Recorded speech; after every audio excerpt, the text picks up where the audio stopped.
All right, Brian, we get some major Jeffrey Epstein news. A top Trump administration official did a New York Post interview that is raising a lot of eyebrows. Liberal Tears is brought to you by PDS Debt. I mean, that's an incredible story that you could pick up that he was a pervert. It's gross. The guy's gross. Right with my wife. He's gross. The guy's gross. This was not, the deep nuance of Howard Lutnick. This guy's gross. Right. So how come Bill Gates and all these other people could hang around him and not see what you saw? Or did they see it and ignore it? Or no, they participated. Right. That's what his MO was, get a massage. And what happened in that massage room, I assume, was on video. This guy was the greatest blackmailer ever. Brian, that was Howard Lutnick, Trump's Secretary of Commerce. Listeners are probably thinking, yeah, seems like he's stating the obvious. That's what we think too. But in that brief clip, he contradicted both the Department of Justice and the FBI's narrative about Jeffrey Epstein. Remember back in July, the Trump administration leaked this weird memo to Axios, and it said Epstein didn't have a secret client list, that there's no credible evidence that he blackmailed people. And then FBI Director Kash Patel has insisted that Epstein was not murdered, that he actually did kill himself, and inexplicably also said that there's no evidence that Epstein trafficked women to other people, despite lots of Epstein's victims saying that's exactly what happened.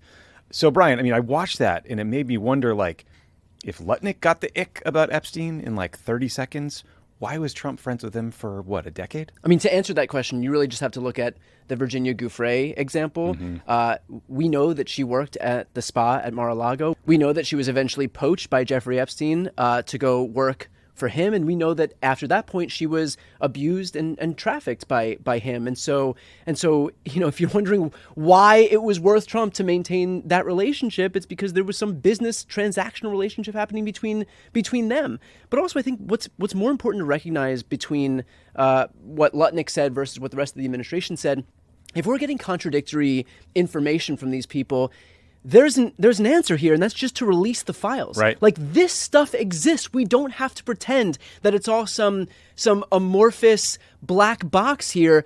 There is a file that includes hundreds of thousands of documents that is sitting on Pam Bondi's desk. Her words, not mine. Right. And if she wants to give some clarification here as to the truth, just release the files that are already in your possession. Yeah, there was a several weeks, if not months long, firestorm about Jeffrey Epstein and the Epstein files. It has died down in kind of the mainstream media discourse, but we're still waiting on this vote in Congress to get to release the full Epstein files, which has been held up for some pretty shady reasons. Well, there is a new update on that front, and that is that Adelita Grijalva won her special election, and she's supposed to be sworn into the House of Representatives. She would represent the 218th vote that would force this discharge petition to be brought to the floor for a full vote, and yet Mike Johnson refuses to allow her to even be sworn in. And now that the shutdown has occurred, there's no chance of her being sworn in anyway. And so they kind of benefit both ways here. They get this shutdown, which allows Donald Trump to usurp all of these powers and to continue enacting all of the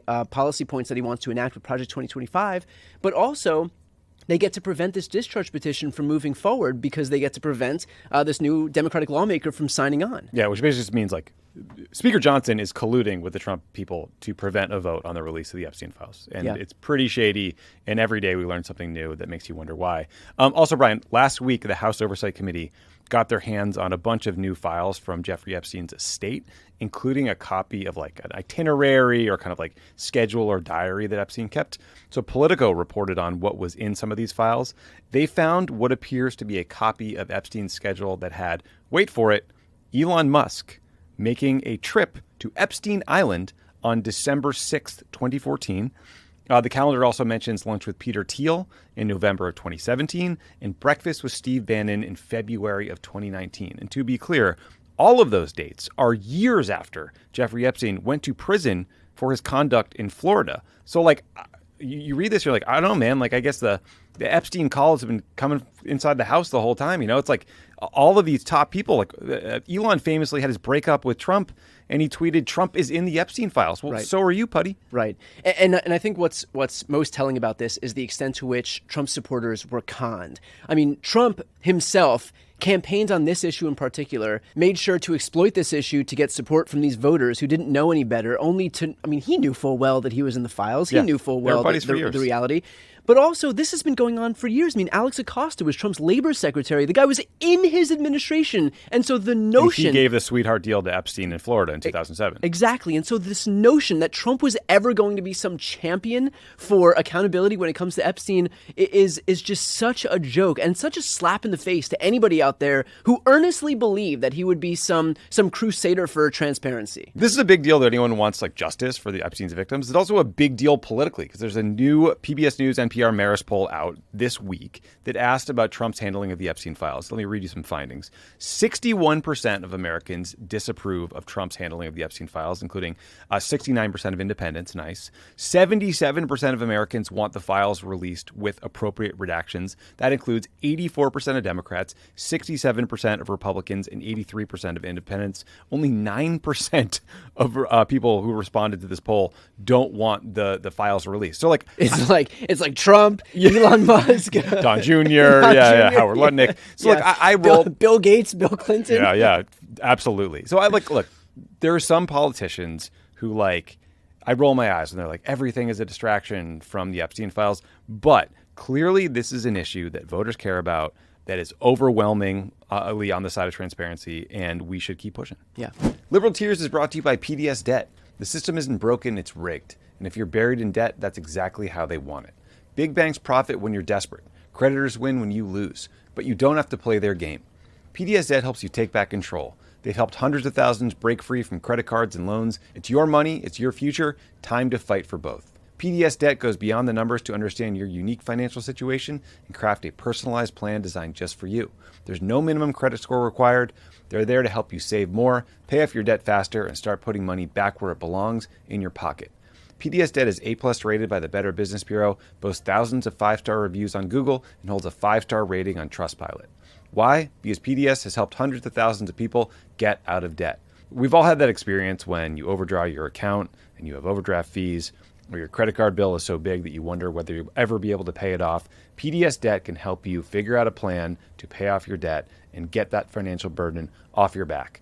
You're 30 seconds away from being debt-free. Get your free debt assessment and find the best option for you right now at pdsdebt.com/rank. That's pdsdebt.com/rank, pdsdebt.com/rank. All right, Brett, so we're recording this on Thursday afternoon Pacific time as we speak. The government is shut down. There's no votes Thursday to reopen the government because of the holiday, but Congress will vote again Friday and then again Monday if that fails. In the meantime, though, as you mentioned earlier, Trump is using the shutdown as a pretext to slash funding for blue states. OMB announced the cancellation of $8 billion in green energy funds to 14 states run by Democrats. And then $18 billion in funding to New York City was just cut. But Brian, somehow this very serious and important policy debate and debate about healthcare and debate about the function of our government has devolved into the dumbest possible meme war. Yeah. Here's an example from the Republican side. There's no way to sugarcoat it. Nobody likes Democrats anymore. We have no voters left because of all of our woke trans bullshit. Not even black people want to vote for us anymore. Even Latinos hate us. So we need new voters. So that's from the Trump's official account. Yeah. And then there's been some rejoinders from Democrats. Here's an example from the DNC. Republican and Democrat kiddies cannot agree on what should be funded. Democrat kiddies want you to have health care. Republican kiddies do not. Republican kiddies control the Senate, House, and the White House, so they're using that to cut your health care and give money to billionaires. Democrat kitty tries to negotiate, but Republican kitty keeps running away. He has a vacation to get to. Uh-oh, suddenly the money you pay for your health insurance has tripled. Thanks, Republicans. Is this not why you jumped into politics? Yeah, I kind of think maybe the one rule of political meme war is no one wins political meme war. But yeah. I don't know. What are your thoughts on this communications battle? Is this breaking through to people? So I think if you're looking at just raw numbers, I mean, both of them are breaking through, and they're both speaking to their respective audiences, and not entirely unpersuasively. I mean, if you look at the kitty explanation, that's reached well over 3 million people on TikTok. It's intended for a TikTok audience. I think we're safe to say that we're probably not the intended audience. Yeah, we're a little audience. outside of it, I think. And in terms of the meme war stuff, I mean, that resonates with Trump's audience. Do both of them represent a pretty sad de-evolution of the political discourse? Yeah, but I actually think if you're looking at the at what both sides are representing, I think it's a pretty apt representation because Trump is relying mostly on just, xenophobic slop. Lies and xenophobia, right? They're saying that Democrats are trying to pass funding to give undocumented people health care, which is just a made-up thing. And they're doing it in a way that is designed to be inflammatory and to feel racist and to make Democrats respond to the tone and tenor of the memes themselves and the videos themselves. And all of a sudden we're having a conversation about that, about whether Trump's tweet was racist, which is just like not the ground that Democrats should be fighting on. You've heard the expression, like, never wrestle with a pig in mud because you both get dirty and the pig likes it. I mean, that's what Trump is trying to do here. I know you're getting real excited at the prospect of some mud wrestling with me. Editing a lot of jokes in my own head, but please continue. But you're right. I mean, the reality is that they want this to be put on their own grounds where they usually succeed, which is the idea of either attacking immigrants, attacking trans people, whatever it may be, when in reality this argument is actually very simple to understand. Republicans want to cut healthcare funding with these ACA subsidies, and Democrats are saying, if you want the government to reopen, our red line, we're going to use what little leverage we have, because you need 7 Democratic votes in the Senate. We're going to use what little leverage we have to force you to continue the existing ACA subsidies. So we're not asking for anything more. We're not asking for increased subsidies. We just want a continuation of the existing subsidies so that 24 million people don't see their healthcare costs double. Or triple as we head into 2026, which is a pretty reasonable thing to ask for, especially when you consider the fact that in the last 5 years, the vast majority of ACA enrollment happened in red states. Texas, West Virginia, Tennessee, all of these states together saw a combined 157% increase in ACA enrollment. States that voted for Kamala in 2024 saw a combined 36% increase in ACA enrollment. So there are a lot of red states who are taking advantage of these ACA enrollments that are about to see their healthcare costs double or triple because the Republicans refuse to continue this funding. And so what the Democrats are saying is, look, we just want a continuation of this funding, and Republicans are coming and saying, the Democrats want to fund health care for undocumented immigrants, illegal aliens, and there is not a single dime of federal funding that goes toward health care for undocumented immigrants. Not a dime. It says it on healthcare.gov, which is a website run by Trump's own administration. Yeah, it's deeply frustrating. I mean, look, on the merits, on the policy merits, like, Democrats are unequivocally in the right. Like, we can't let people's premiums increase 75%. That's a horrible thing.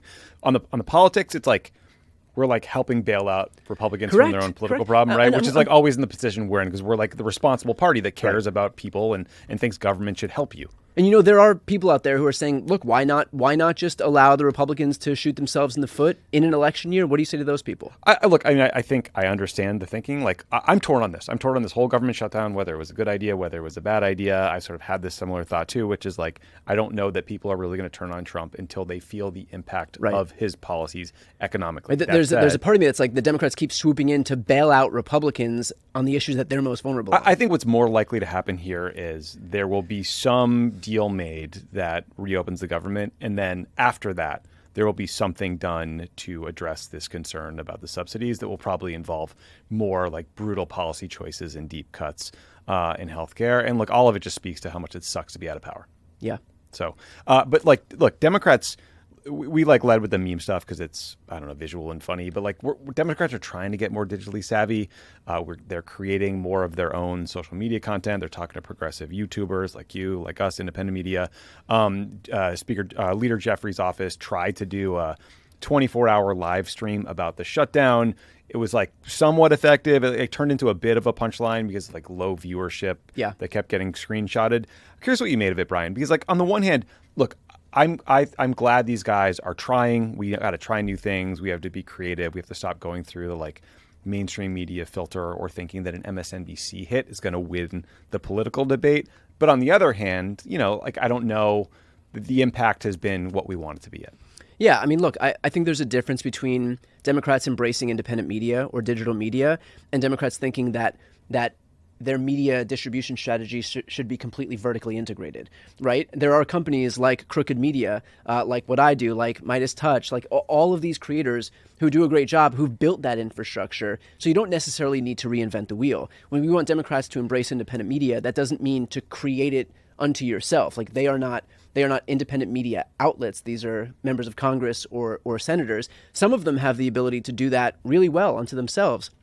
Bernie Sanders gets well over 1 million hits on all of the videos that he puts onto YouTube. Yep. AOC, obviously, when she goes online, there's, like I tune into her Instagram lives. Thousands of people tune into her. You see the video they did together? They're like, Yes. Bernie and AOC are kind of walking somewhere in D.C. It's like 2.5 minute long video where they kind of explain the stakes of this healthcare fight. And I think they did so in a really effective way. It's super effective. And I just covered that on my YouTube channel as well. And so I think if you have people like that who are able to build out the infrastructure onto themselves, great. Then that's gravy, right? But I think in instances where you want to get the word out and also show some support and embrace independent media, then there are other ways to do that without thinking that you also need to become the outlet that you then distribute your message on. Yeah, if you sort of treat yourself as the distribution channel, then you have to do a lot of work to build the infrastructure, to build the follower count, to kind of like make it so that it's juiced and will get seen. This by is a lot of people. it's work smarter, not harder. Yeah. And so if there are people that already have the distribution channels that and you don't have the ability to do that and ramp up as quickly as we need eyeballs on this stuff, then find the folks who are already doing it. Well, speaking of independent media, if you're not already, please subscribe to Pod Save America, subscribe to Brian's channel, because we are lone little voices in the space trying to combat some right-wing channels here on YouTube that have huge follower accounts. And what that means in practice is when normal people search on YouTube for information about the shutdown, they're finding right-wing crap from Ben Shapiro or TPUSA, and what we're trying to do is get them good factual information from a progressive standpoint, and just to help them better understand stuff. So please subscribe to Brian's channel, subscribe to Pod Save America. Thank you for watching. It's free.